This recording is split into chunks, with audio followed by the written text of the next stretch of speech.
So, today I want to talk about the difference between worker cooperatives and ESOPs. There's a relatively sneaky tactic that's being used by some sources to make it seem as if certain capitalists have otherwise given in to a fundamental leftist principle. These capitalists are starting to turn to the idea of employee ownership as a means of seemingly giving socialists, anarchists, and communists a step towards the goal that they have always dreamed of: a world in which the workers control the means of production.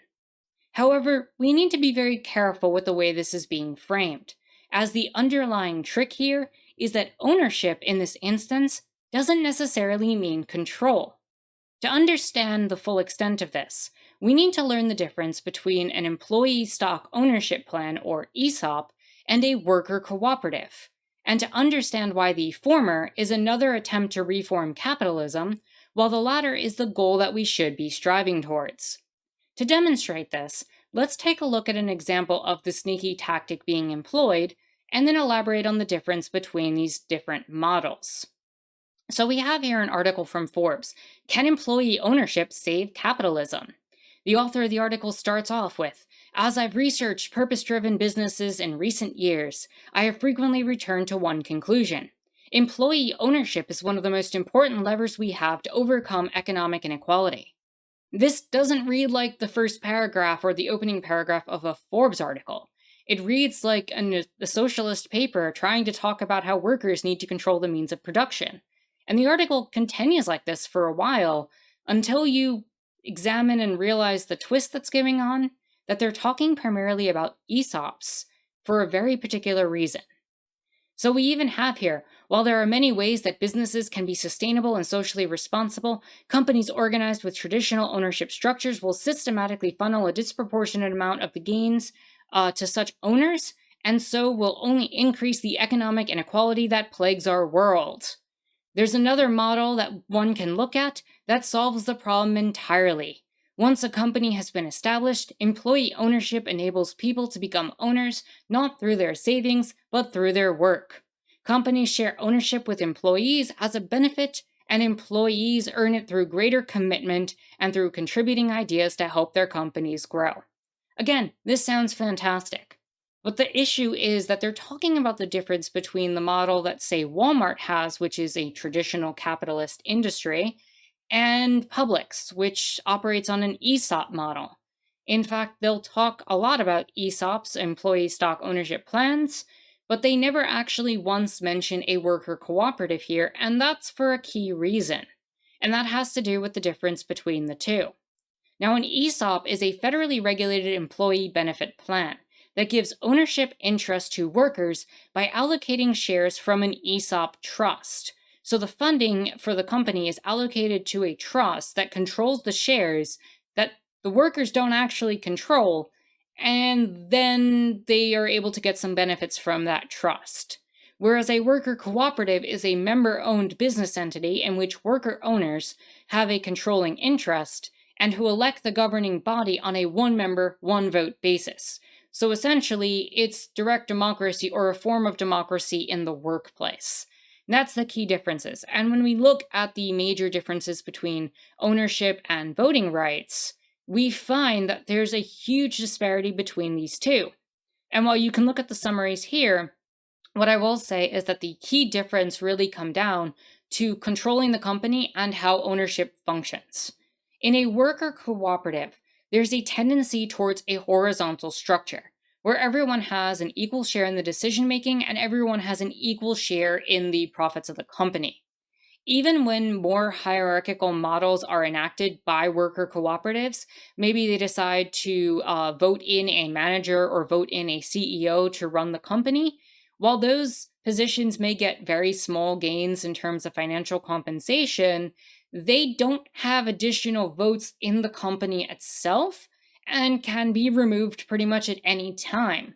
The workers may do this for any number of reasons, but the goal is to create something far more horizontal than the traditional system. In effect, this is democracy in the workplace, like I said, and oftentimes direct democracy in the workplace, workers have the ability to control how their business runs. They have complete control on their investments and how the company is dealt with and how shares and profits are divvied up.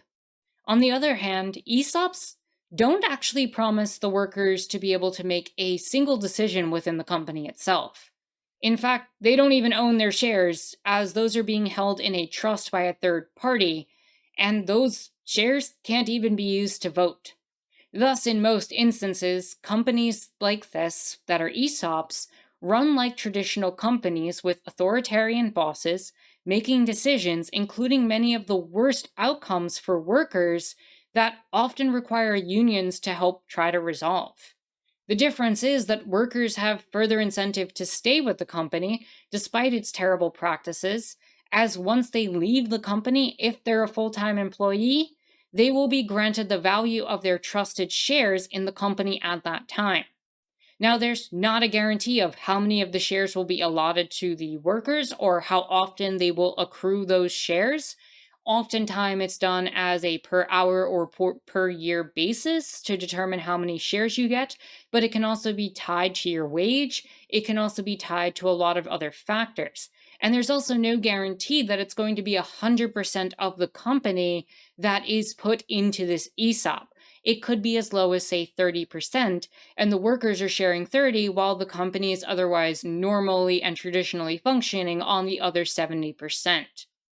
Now, while this is certainly better than just living off of wages for the employees who get to take advantage of this, and that's a key factor that we'll come to in a moment, it does not live up to the goal of a worker cooperative and would in fact leave workers with a lot of the same negative outcomes that we currently see in traditional business models. So, when we come back here and we talk about some of the other differences, one of the other key factors is employee eligibility. The criteria for membership in a worker cooperative is usually labeled in its governing documents. It's usually a minimum amount of hours worked for the company, a minimum amount of time spent with the company. You can either buy into the company or be voted in, or any combination of these will allow you to become an equal share, again, an equal share, equal vote member with the rest of the people in the company itself. Meanwhile, at an ESOP, ESOPs are required to cover a substantial percentage of non-highly compensated employees who are at least 21 years of age.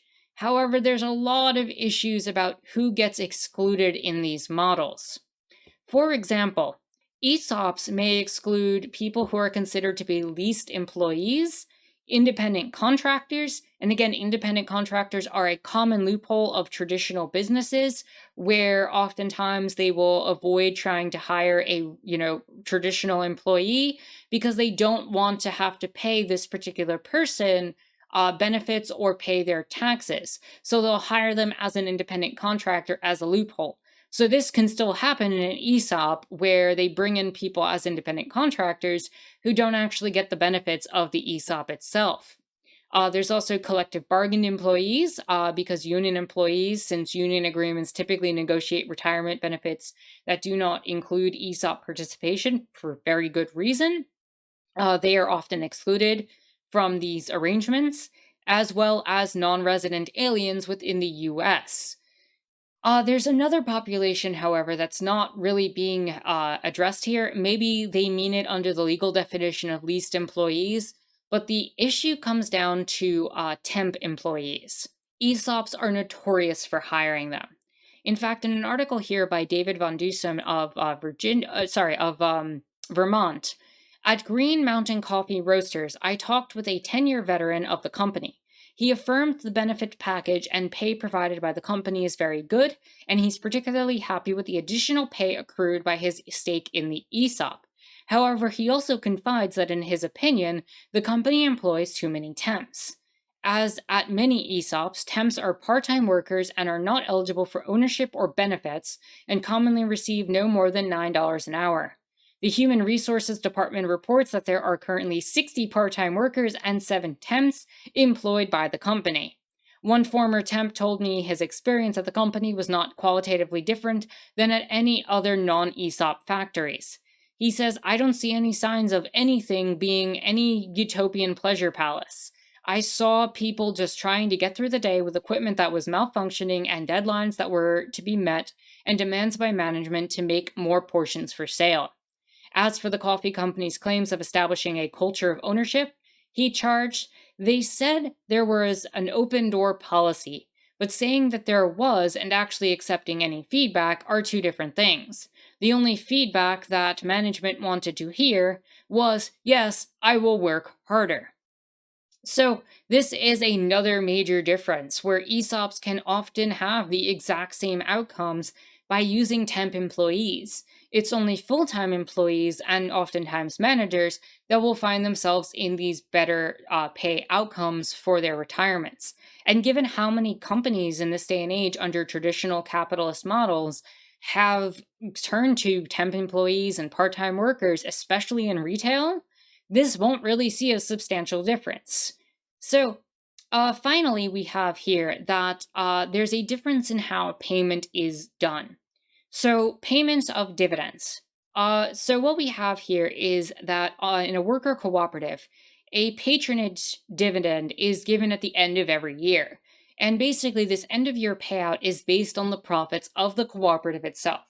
So some of these cooperatives may base it on hours worked. Some may deal with and look into how much education was required to do a certain position or job, and others may just flat out make it equal amongst all employees.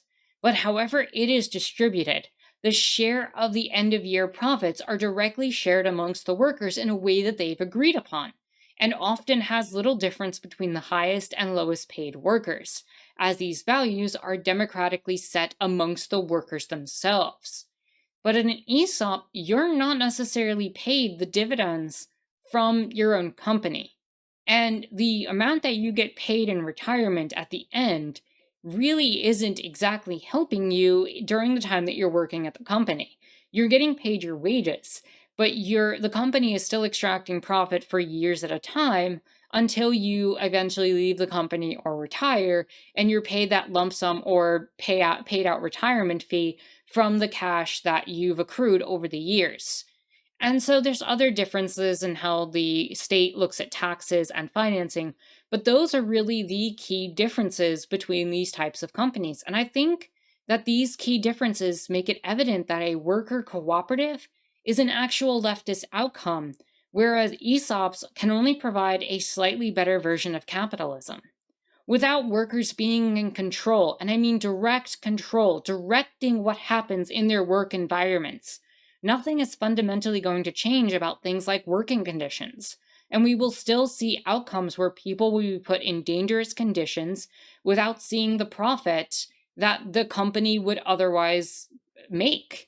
And the only reason that they'll be able to do this and the company wants to do this is to create further loyalty to the company so their employees feel that they have to give that much more of themselves. Do not let these false versions of worker control fool you.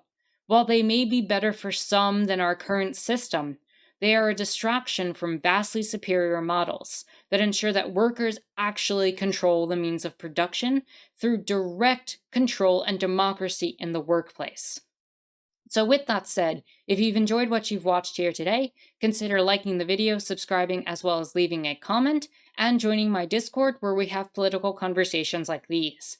If you're in a financial place to do so, and only if you're in a financial place to do so, please do consider supporting me on Patreon, especially as political content like this can often be demonetized on YouTube, and it goes a long way to helping me continue to produce this content. The links for everything that I mentioned are in the description down below, and with that said, my name is Anarchist Tara. Thank you so much for watching.